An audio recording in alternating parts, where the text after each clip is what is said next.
I'm Dwayne Brown. Tonight on KPBS Evening Edition, President Obama's getting ready to reveal his strategy for Syria, and a local lawmaker's sick leave bill is signed by the governor. Also tonight, this is not your typical school vehicle. We'll tell you how San Diego Unified got its hands on this set of military wheels. And In Search of the Perfect Loaf of Bread, a new book that's part science, travel memoir, and recipes. How the author went from journalist to award-winning bread maker. I'm Peggy Pico with that conversation and a talk with the golf course owner who let the grass die as he waits for voters to decide if he can convert the course into a housing tract. Plus, an opponent who says the land should be open space. And the state releases its latest water use report card. It shows one North County district used more water. KPBS Evening Edition starts right now.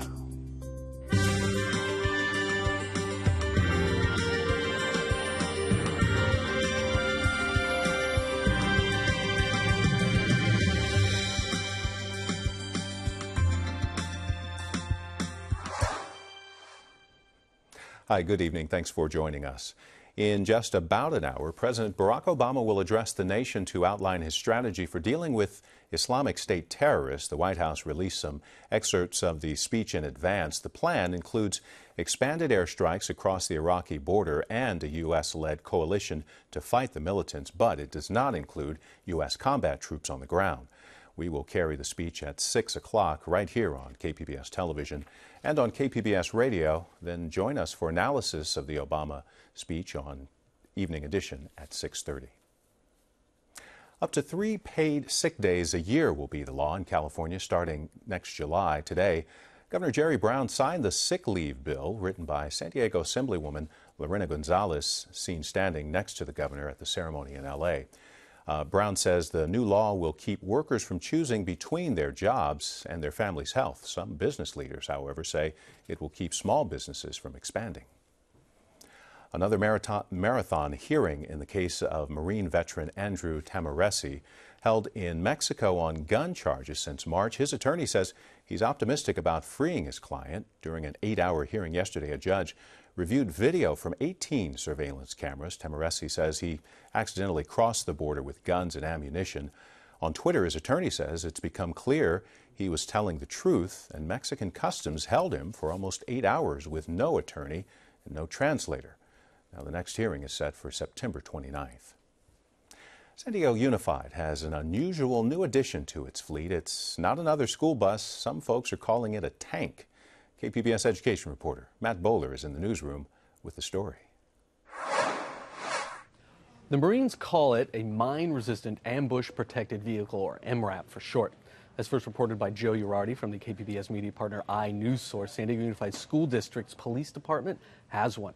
The district got it from the federal government through a program that lets the Department of Defense give away extra military equipment to law enforcement.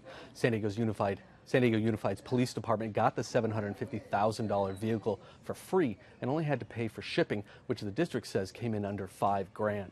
Before the district ever saw the MRAP, all of its weapons capabilities were removed. San Diego Unified School District's Police Chief Ruben Littlejohn says having this vehicle doesn't reflect a militarization of the educational system. It's not police militarizing schools. I look at it as yesterday's solutions sometimes become today's problems. And when we saw what happened at Sandy Hook, law enforcement officials who take total responsibility for the safety of students at schools take the necessary actions within their means to find low-cost and no-cost solutions to those kinds of tragic situations.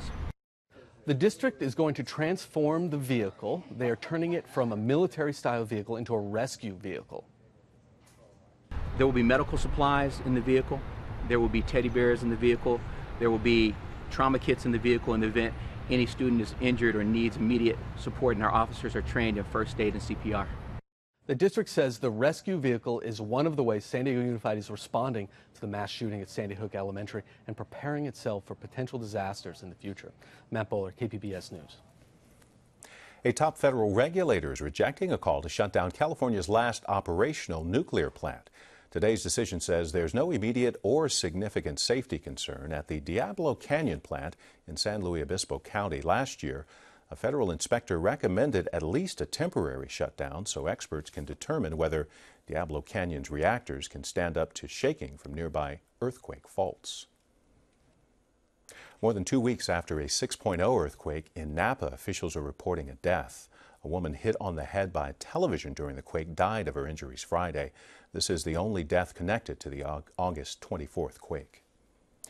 Funeral services will be held 1 week from today for Bishop Cirillo Flores, who died of cancer on Saturday. The Catholic Diocese of San Diego says a visitation and vigil will first be held on Tuesday at St. Joseph Cathedral downtown. Then Wednesday's funeral mass will be held at noon at St. Therese Church in Del Mar. Flores served as bishop for less than a year before suffering a stroke and then being diagnosed with cancer. Monsignor Stephen Callahan will be administrator of the diocese until a new bishop can be appointed. Tomorrow, the nation marks the 13th anniversary of the 9/11 terrorist attacks. Several ceremonies are being planned in San Diego, including ceremonies at Grossmont and Cuyamaca colleges, as well as UC San Diego and San Diego State. There will be a memorial wreath laying at the USS Midway Museum and a blood drive at the Hall of Champions in Balboa Park. You can find more about 9/11 events on our website, kpbs.org.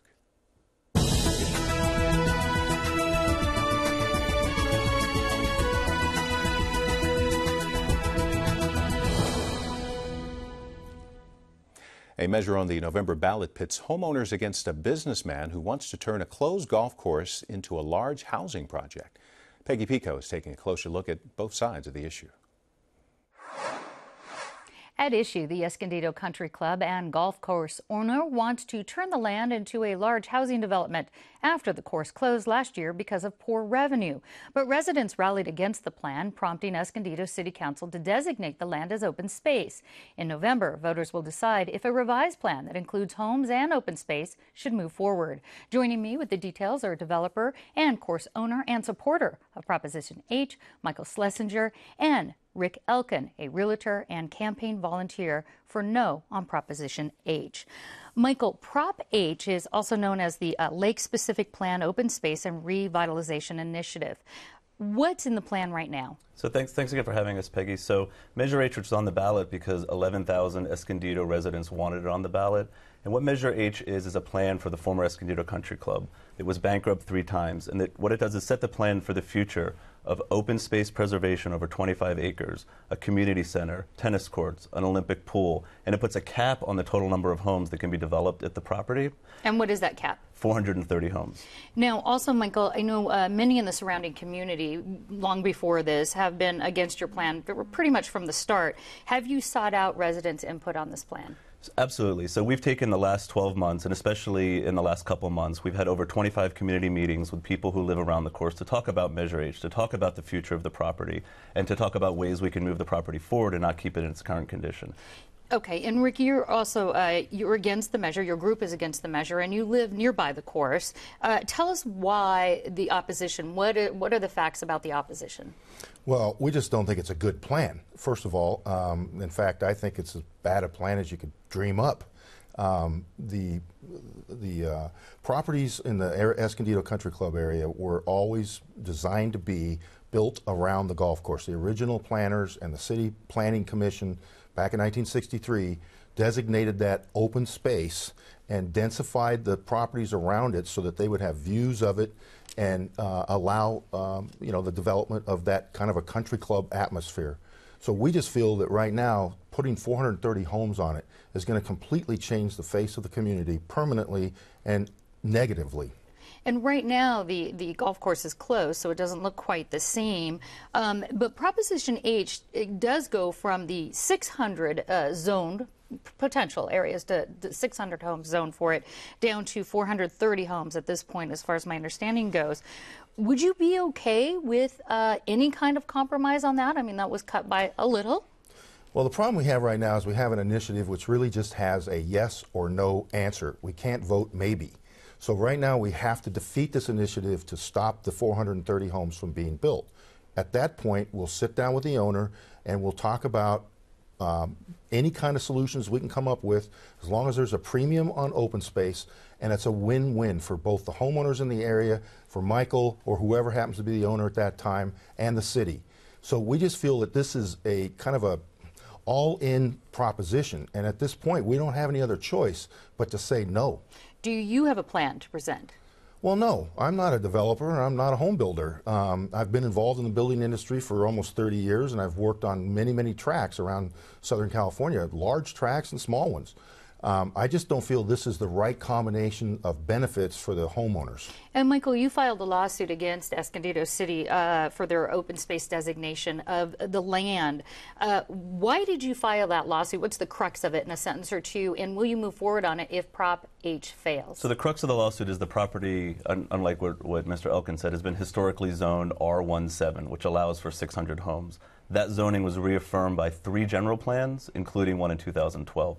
When the city passed the illegal initiative to change the zoning from being zoned for 600 homes to a new zoning designation for open space park that doesn't currently exist, they took the economic value out of the land. So we're suing to restore the historical zoning. And Rick, if Prop H doesn't pass, and you touched on this a little bit, what's the next move going to be for community members?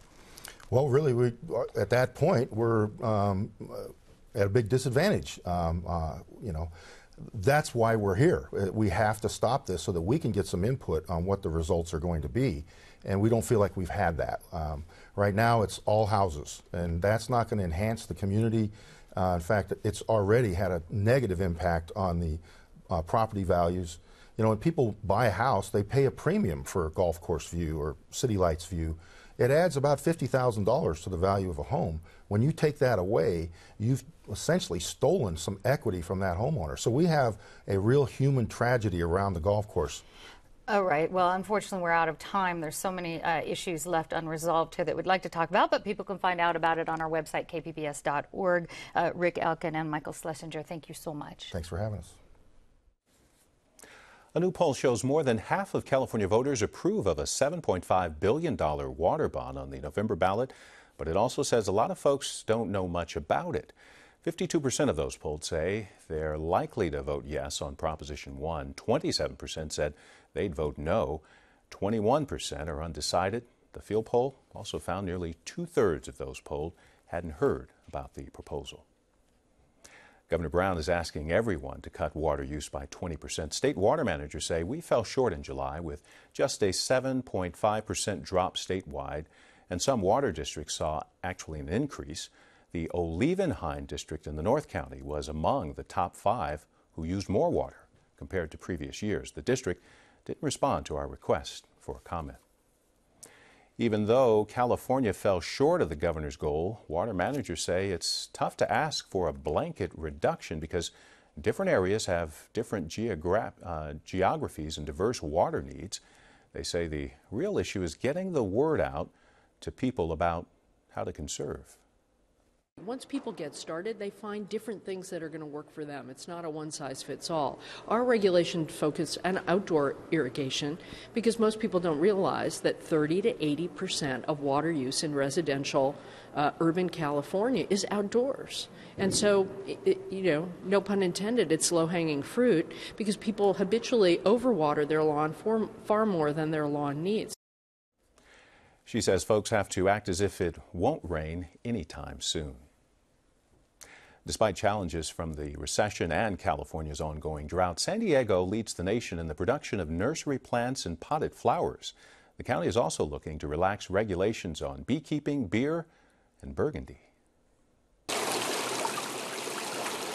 Drought-tolerant succulents and foliage on display at the Armstrong Garden Center in El Cajon. Backdrop for the release of the county's 2013 crop report, showing the total value of flowers, fruit, and veggies grown in San Diego increased to $1.85 billion. County Ag Commissioner Ha Dang. In a recovering economy, this is a testimony of the determination and resourcefulness of our local growers and all who support our thriving agricultural community. Ornamental trees and shrubs were the most valuable crop, followed by indoor flowering plants and water-thirsty avocados. San Diego's Mediterranean climate provides fertile ground for 200 different commodities: strawberries along the coast, apples in the mountains, and citrus farms in the desert. The takeaway from the crop report: San Diego farmers are producing more flowers with less space. The county also has a goal of producing more bees, beer, and Burgundy. Supervisor Diane Jacob. Our crop report says that the number of acres set aside for wine grapes grew by 12% last year. And by relaxing regulations that go into the beer-making business, the county hopes to bring the craft beer boom to the rural backcountry. And then we'll have the beer industry, the craft beer industry, be able to open up tasting rooms and do retail sales in agricultural areas in our county.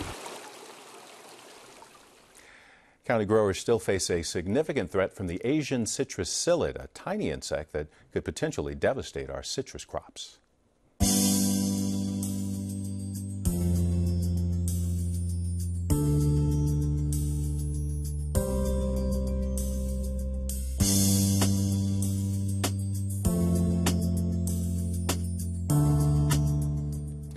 Federal agents staged a huge raid today in the Los Angeles fashion district searching for drug money.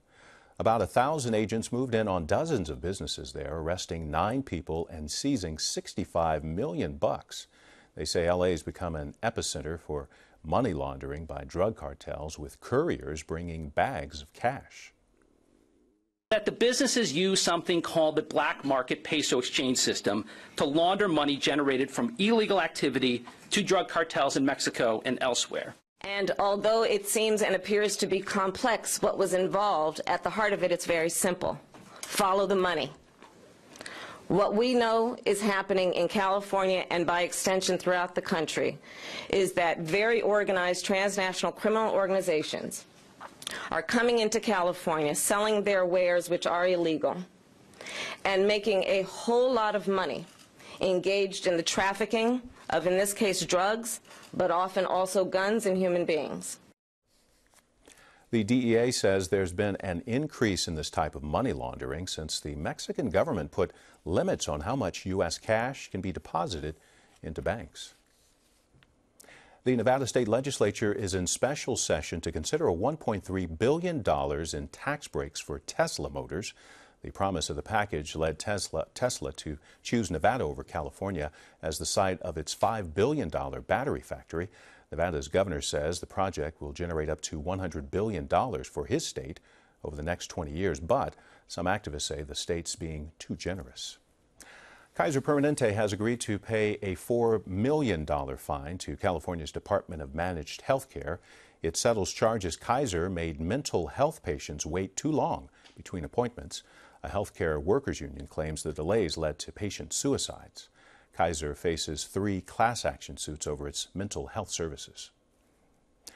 Chargers veteran Nick Hardwick is out for the season because of a neck injury. He's been dealing with what's called a neck stinger or nerve injury. Hardwick's been a starter with the Chargers since his rookie season in 2004. He told UT San Diego the team will be fine without him, but at the same time, he has to look out for his health. I'm Gwen Eiffel. On the next News Hour, President Obama addresses the nation to lay out his plan to combat Islamic State militants. That's Wednesday on the PBS News Hour.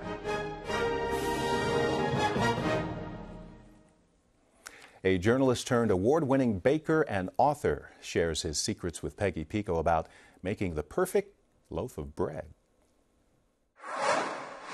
You might say the ingredients of the book In Search of the Perfect Loaf, A Home Baker's Odyssey, include 1 part travel memoir, a dash of history, a sprinkling of science, technique, and a handful of bread recipes from around the world. Samuel Fromartz, journalist, baker, editor, and author of In Search of the Perfect Loaf, welcome to Evening Edition. Thank you for having me. Now, you're a journalist, editor of the Food and Environment Reporting Network. How did you turn your hobby into baking bread into a career and a book? Well, let me go back. I first started it because it was a real way to relax after a day of being, in the stressful profession of being a journalist, and I would like to slap the dough on the counter. But I got an opportunity to go to Paris to work in a boulangerie. The premise of the story was, could I learn how to make a baguette and then translate those lessons into the home? And you did? I did, and I put my bread up against the best bakeries in Washington, D.C., and my loves won. So that was kind of a crowning moment. Defining moment there. Now, aside from Paris, you've traveled to a few other places in search of that perfect loaf. What were some of the key lessons you learned from other bakers around the world? Well, I visited a bakery in Berlin, and I wanted to go to Germany because whole grain breads there are really valued as just bread. It's not, they don't eat them for health reasons, it's just what they eat. So I wanted to learn the lessons of how they make those breads. I worked with a baker in the south of France who also grew his own ancient varieties of wheat and milled them and then baked them. And I worked with bakers around the U.S., sort of learning different lessons from each one. And they all have a very personal approach. So everything that I learned, you know, I got a lesson from each one and tried to bring them home into the kitchen. And you put some of those tips in the book, like the wet dough. Yeah, definitely. All the baker's secrets are in the book. Okay. Now I know that you touched on this. You said the ancient wheat. You actually reveal a little bit of history about wheat and bread, I should say, and its importance throughout the world. Tell us some of those facts. Well, I was surprised to learn that wheat is the most consumed commodity after rice. And actually, it offers 20% of humanity's calories come from wheat. So worldwide, 20% comes through their and it's calories. the number one source of protein in the world. I know many of us in the U.S. and other wealthier countries of the world are trying to avoid gluten, but for the vast amount of humanity, it's their single highest source of protein. Do you have a favorite type or style of bread?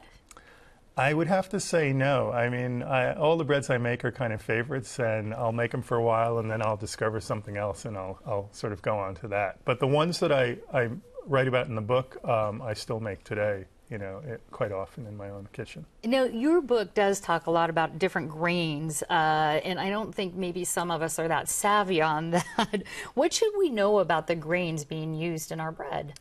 Well, the grains that are used today to make flour are quite uniform, and when white flour is milled in an industrial process, we lose about 16% of the kernel, and the part of the kernel that's left behind is also the most nutritious part. So that's why I would emphasize, really, as sort of the main part of your diet, if you're going to eat bread, it should probably be whole grains. And I sort of, even though I write about the baguette in some depth, I sort of view it in my own life as kind of a treat. You know, it's because it's sweet. The white flour metabolizes much more quickly. You kind of get that sugar rush. And if you eat whole grains, that doesn't happen. How do you keep the nutrients in your own bread? By baking with whole grains and also fermenting with sourdough, which is, I know, a little tricky, but if you follow the instructions in this book, you might take a stab at it. And it actually, sourdough brings out nutrition that's in the grain that otherwise wouldn't be available to us. Well, your book touches on global warming, which is a little bit of a surprise. What is the link between climate change and wheat? Well, you see that in California today, don't you, with a lot of the problems that farmers are having. Well, in the Midwest, because of gradual warming of temperatures, the wheat belt is moving northward. And the projections that I've seen for 2050 is wheat much more production may move into Canada. And one map even projected some areas of Alaska that might be good for wheat production. You know, at the same time, areas like Texas or in more food-stressed areas of the world like India, South India, they're going to potentially lose their wheat production with vast costs to just feeding their people. So it may be migrating. So the good news on that is there's still going to be bread in 20 years. There is, yeah. Right. Well, I want to let folks know that you can find one of Sam's bread recipes at kpbs.org. Author and bread baker Sam Fromartz. Thank you very much. Great to be here. Thanks. We'll get ready for some more hot temperatures around here. Low to mid 80s along the coast as we head toward the weekend. Upper 80s to mid 90s, maybe even warmer in the daytime for the inland valleys. Upper 60s there to low 70s at night. As for the mountains, sunny in the mid 80s, and the desert temperatures will begin once again to top out over 100 degrees right through Saturday. Let's recap some of tonight's top stories. Up to 3 paid sick days a year will be the law in California starting next July. Today, Governor Jerry Brown signed the sick leave bill written by San Diego Assemblywoman Lorena Gonzalez. She's seen standing next to the governor at the ceremony in Los Angeles. Brown says the new law will keep workers from choosing between their jobs and their family's health. Some business leaders say it will keep small businesses from expanding. San Diego Unified has a new addition tonight to its fleet. It's a piece of military surplus worth $750,000, but the district got it almost for free. They just had to pay for shipping. This is a mine-resistant ambush protected vehicle, MRAP for short. The district plans to use it as a rescue vehicle in case of emergencies.